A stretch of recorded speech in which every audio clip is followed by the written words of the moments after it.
Əziz şagirdlər, bugün biz sizinlə üçbucağın sahəsi mövzusunu öyrənəcəyik. Hazırsınızsa, gəlin başlayaq. Dərsdə öyrənəcəyik. Üçbucağın sahəsi, tapşırıqlar. Üçbucağın sahəsi.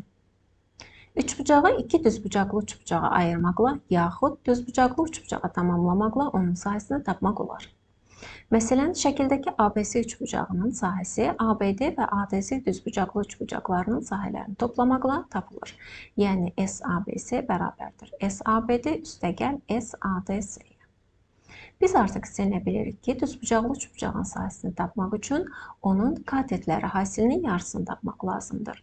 Onda ABD üçbucağın sahəsini tapmaq üçün yazarıq 2də 1 vurulsun H vurulsun BD. Çünki H və BD onun katetləridir.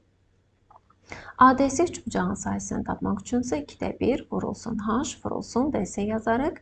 Çünki H və DC bu düzbucaqlı üçbucağın katetləridir. İndi isə gəlin ABD və ADC düzbucaqlı üçbucaqlarının sahələrinin ifadələrini ABC üçbucağın sahəsində yerinə qoyaq. Buradan görünür ki, 2də 1 H ortaq vuruqdur. Ortaq vuruğu mötərizə xərcinə çıxarsaq, mötərizə daxilində BD üstəgəl DC qalacaq. Şəkildə göründüyü kimi BD üstəgəl DC, yəni bu iki parçanın uzunluqları cəmi bizə BC tərəfini verir. BC tərəfində bir A hərfi ilə işarə etsək, bu ifadəni 2də 1 vurulsun H vurulsun A şəklində yaza bilərik. Deməli, üçbucağın sahəsi onun tərəfi ilə bu tərəfə çəkilmiş hündürlüyünün hasilinin yarısına bərabərdir. Yəni S bərabərdir 2də 1 vurulsun H vurulsun A. Gəlin bir neçə nümunəyə baxaq. A bəndi, üçbucağın sahəsini tapın. Qeyd etdik ki, üçbucağın sahəsi tərəf və bu tərəfə çəkilmiş hündürlüyün hasilinin yarısına bərabərdir. Deməli, onda yaza bilərəm ki, S bərabərdir. Göründüyü kimi bu üçbucaqda verilən tərəf 8 metrdir. Yazacağım 2də 1 vurulsun tərəf, yəni 8 metr. Vurulsun həmin tərəfə çəkilmiş hündürlük, yəni 3 metr.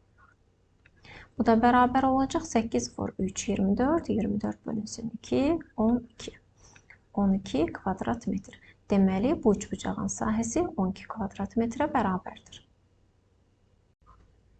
Keçək B bəndinə. Rənglənmiş üçbucağın sahəsi nə qədərdir? Cavabı bir neçə üsulla tapın. Deməli, şəkildən göründüyü kimi, rənglənmiş hissədə əmələ gələn üçbucaq körbucaqlı üçbucaqdır. Gəlin bu üçbucağın tərəf və hündürlüyünə nəzər yetirək. Göründüyü kimi, bu körbucaqlı üçbucaq bir kvadratın daxilində yerləşir və kvadratın tərəfi 20 mm-dir. Bu hissədə iki bərabər hissəyə bölünüb. Deməli, 20-ni 2-yə böldükdə hər tərəf olacaq 10 mm, 10 mm. Yazaram 10 mm. Və aşağı hissədə bu 10 mm-lik hissə yenə 2 bərabər hissəyə bölünüb. 10 bölü 2 deməli olacaq 5 mm. Digər hissədə yenə 5 mm. Deməli, bizim körbucaqlı üçbucağımızın tərəflərindən biri 5 mm oldu və biz artıq bilirik ki, körbucaqlı üçbucaqda tərəfə çəkilmiş hündürlük bu tərəfin uzantısına çəkilə bilir. Yəni, onda 5 mm-lik olan tərəfə çəkilmiş hündürlük göründüyü kimi qırıq-qırıq xətlərlə verilmişdir və onun uzunluğu 20 mm-dir. Qeyd edək 20 mm. İndi gəlin bu körbucaqlı üçbucağın sahəsini hesablayaq. S bərabərdir yenə də 2də 1 vurulsun tərəf və bu tərəfə çəkilmiş hündürlük. Yəni 5 mm vurulsun hündürlük 20 mm. Bərabərdir. 20 vur 5 olacaq 100, 100 bölü 2, 50 mm-in kvadratı. Deməli, bu körbucaqlı üçbucağın sahəsi 50 kvadrat millimetrdir. İndi isə ikinci bir üsulu hesablayaq. Uşaqlar, qeyd etmək istəyirəm ki, biz körbucaqlı üçbucaqların sahələrini düzbucaqlı üçbucaqların sahələri fərqi kimi tapa bilərik. Gəlin bunun sadəliyi üçün bu üçbucağın tərəflərini işarələyək. A, B, C, D şəklində adlandırdıq. Deməli, biz burada bu körbucaqlı üçbucağın sahəsini tapmaq üçün A, B, D düzbucaqlı üçbucağının sahəsindən A, C, D düzbucaqlı üçbucağın sahəsini çıxa bilərik. Gəlin, bu düzbucaqlı üçbucaqların sahələrini tapaq, sonra isə onların fərqini tapaq. Yazıram S, A, B, D bərabərdir. 2də 1 vurulsun Katetlərinin hasili göründüyü kimi bu düzbucaqlı üçbucağın katetləri BD və AD-dir. BD-nin uzunluğu qeyd etdik ki 10 mm-dir. AD-nin uzunluğu isə 20 mm. 10 vur 20 olacaq 200, 200 bölü 2 olacaq 100 kvadrat millimetr. İndi isə S, A, S, D-ni tapaq, bərabərdir. 2-də 1 vurulsun, katetləri hasili. Bu düzbucaqlı üçbucağın katetləri CD və AD-dir. CD 5 mm bərabər idi. AD-nin də 20 mm olduğunu qeyd etdik. 5 vur 20 olacaq 100. 100 bölü 2 olacaq 50. 50 kvadrat millimetr. Deməli biz S, A, B, S. Yəni ABS körbucaqlı üçbucağın sayısını tapmaq üçün S, A, B, D-dən S, A, S, D-ni çıxa bilərik. Yazıram. S, A, B, S bərabərdir 100 çıxılsın 50.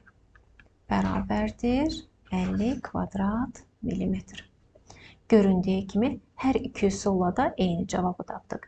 Yəni bu körbucaqlı üçbucağın sahəsi 50 kvadrat millimetrə bərabərdir. Üçbucağın sahəsinin tapılması ilə bağlı daha bir neçə nümunəyə baxaq. Üçbucağın sahəsi verilmişdir. Hərflə işarələnmiş parçaların uzunluğunu tapın. A bəndi. Deməli, bu üçbucağın sahəsini bizə 1,8 kvadrat metr vermişdir. Və göründüyü kimi hündürlük 1,2 metr və tərəf isə x-dir. Deməli, onda yaza bilərik ki, S bərabərdir 2-də 1 vurulsun tərəf, yəni x vurulsun bu tərəfə çəkilmiş hündürlük, yəni 1,2 metr. Şərtdən görünür ki, sahə 1,8 kvadrat metrdir. Onda S-in yerinə 1,8 qoya bilərik. Bərabərdir. X vur 1,2 bölü 2 olacaq. 0,6 vurulsun x. Bərabərliyin hər iki tərəfini 0,6-ya bölək. Deməli, 3 bərabərdir x-a. Bu elə x bərabərdir 3 deməkdir. Deməli, hərflə işarələnmiş parçanın uzunluğu 3 metrə bərabər olacaq. Keçək B bəndinə. Deməli, burada görünür ki, körbucaqlı üçbucaq verilib və onun sahəsi 150 kvadrat millimetrdir. Tərəf 2 santimetrdir və bu tərəfə çəkilmiş hündürlüyü y ilə işarə edib. Onda yenə yaza bilərik ki, S bərabərdir 2-də 1 vurulsun tərəf 2 santimetr. Sahəni bizə millimetrlə verdiyi üçün 2 santimetrdə millimetrlə ifadə edəcəyik və nəzərə alacağıq ki, 1 santimetr 10 millimetrdir. Onda 2 santimetrin yerinə 20 millimetr yazaram, vurulsun. Bu tərəfin uzantısına çəkilmiş hündürlük, yəni y. S-in yerinə 150 qoya bilərik. Yazacağım 150 bərabərdir 2-də 1 vurulsun 20 vurulsun y. Buradan 150 bərabərdir 20 vur y bölü 2 olacaq. 10 y bərabərliyin hər iki tərəfini 10-a bölək. 15 bərabərdir y. Bu elə y bərabərdir 15 deməkdir. Deməli, burada hərflə işarələnmiş parçanın uzunluğu 15 millimetrə bərabər olacaq. Videoya fasilə verərək verilmiş tapşırığı həll edin. Gəlin tapşırığın həllinə birlikdə baxaq. Hərflə işarələnmiş parçaların uzunluğunu tapın. Gəlin əvvəlcə A bəndinə zər yetirək. Görünür ki, bu üçbucağın iki tərəfi uyğun olaraq bu tərəflərə çəkilmiş hündürlükləri verilib. 12 santimetrlik tərəf və bu tərəfə çəkilmiş hündürlük 9 santimetr. 10 santimetrlik tərəf və bu tərəfə çəkilmiş 2 santimetr uzunluğunda bir hündürlük. Deməli, biz bu tərəf və hündürlüklər vasitəsilə bu üçbucağın sayısını tapa bilərik. Onda yazacağım ES bərabərdir 2-də 1 vurulsun 12 və 12 santimetrlik tərəfə çəkilmiş hündürlük, yəni 9. Və S bərabərdir 2-də 1 vurulsun 10 və 10 santimetrlik tərəfə çəkilmiş hündürlük, bunu isə x ilə işarə edərik. Deməli, biz hər iki halda eyni üçbucağın sayısını tapırıq, onda biz bu sahələri bərabərləşdirə bilərik. Daha sadə olsun deyə yuxarıdakı ifadəni sadələşdirib cavabı tapıb, yəni sahəni tapıb, aşağıdakı ifadədə, yəni sahə ifadəsində yerinə qoyarıq. Gəlin hesablayaq. 12 və 2 2-yə ixtisar gedər. Burada 1, burada 6 qalar. 54 kvadrat santimetrə. Deməli, digər ifadədən də biz 54 kvadrat santimetr cavabını almalıyıq. Yazacağım 54. Gəlin ifadəni sadələşdirək. 10 vur x bölünsün 2 olacaq 5x bərabərdir 54-ə. Buradan x bərabərdir 10 tam onda 8 santimetr. Deməli, x-la, yəni hərflə işarə edilmiş hündürlüyün uzunluğu 10 tam onda 8 santimetrə bərabərdir. Keçək B bəndinə. Burada da yenə eyni qayda ilə görünür ki, 5 santimetrlik tərəf və bu tərəfə çəkilmiş 3 santimetrlik hündürlük, 4 santimetrlik tərəf və bu tərəfə çəkilmiş y santimetr uzunluğunda hündürlük verilib. Deməli, biz hər iki halda sahələri tapıb bərabərləşdirə bilərik. Gəlin, burada daha sadə olsun deyə əvvəldən sahələri bərabərləşdirək. Yəni, yazarıq ki, 2-də 1 vurulsun 5 vurulsun 3 bərabər olmalıdır. 2-də 1 vurulsun 4 vurulsun y-ə. Burada sadələşdirmə aparaq. 5 vur 3 15, 15 bölü 2 olacaq. 7 tam onda 5 bərabərdir. 4 vur y bölü 2 olacaq. 2y bərabərliyin hər iki tərəfini 2-yə bölək. Deməli, olacaq 3 tam %75 bərabərdir y-ə. Yəni, y bərabərdir 3 tam %75. Göründüyü kimi 4 santimetrlik tərəfə çəkilmiş hündürlük, yəni y 3 tam %75 santimetrə bərabər olacaq. Videoya fasilə verərək verilmiş tapşırığı həll edin.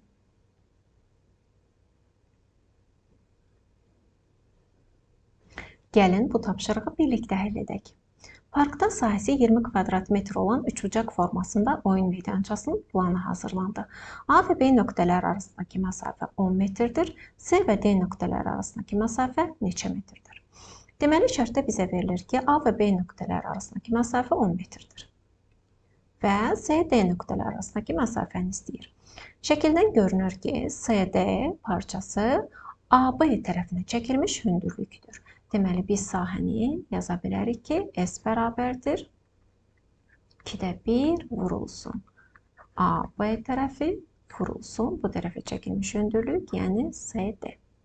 Və sahənin 20 kvadrat metr olduğunu şərtdə bizə vermişdi. Onda yazacağım ki, 2-də 1 vurulsun AB, yəni 10 vurulsun CD bərabərdir 20-yə. Buradan 10 və 2 ixtisar gedər, qalacaq 5 CD bərabərdir 20-yə. Buradan CD bərabərdir 20 bölü 5, yəni 4 metrə. Yəni C və D nöqtələri arasındakı məsafə 4 metrə bərabər olar. Bu məsafə nə qədər olarsa, ABC üçbucağı ilə təsvir edilən oyun meydançasının sayısı 2 dəfə artar. Deməli, əvvəlcə şərtdə bizə verilmişdi ki, oyun meydançasının sayısı 20 kvadrat metrdir. 2 dəfə artarsa 20 vur 2 olmalıdır 40 kvadrat metrə. Və şərtdə deyilir ki, AB məsafəsi sabit qalır, CD-ni dəyişək. Görək neçə metr olar. Yazacağım. 2-də 1 vurulsun AB, yəni 10 vurulsun CD bərabərdir. Bu dəfə 40-a. 10 və 2 ixtisar gedər, qalar 5 vurulsun CD bərabərdir 40-a. Buradan CD bərabərdir 40 bölünsün 5, yəni 8 metrə. Deməli, sahənin 2 dəfə artması üçün, yəni 40 kvadrat metr olması üçün CD məsafəsi 8 metrə bərabər olmalıdır. Diqqət etsəniz, görərsiniz ki, üçbucağın AB məsafəsi sabit qaldıqda sahənin 2 dəfə artması, hündürlüyün də 2 dəfə artması deməkdir. Əziz şagirdlər, bugün biz sizinlə üçbucağın sahəsi mövzusunu öyrəndik və bir sıra tapşırıqlar həll etdik. Ümid edirəm ki, bugünkü dərsimiz sizin üçün öyrədici və maraqlı oldu. Bir sonraki dərsdə görüşərik. Sağ olun.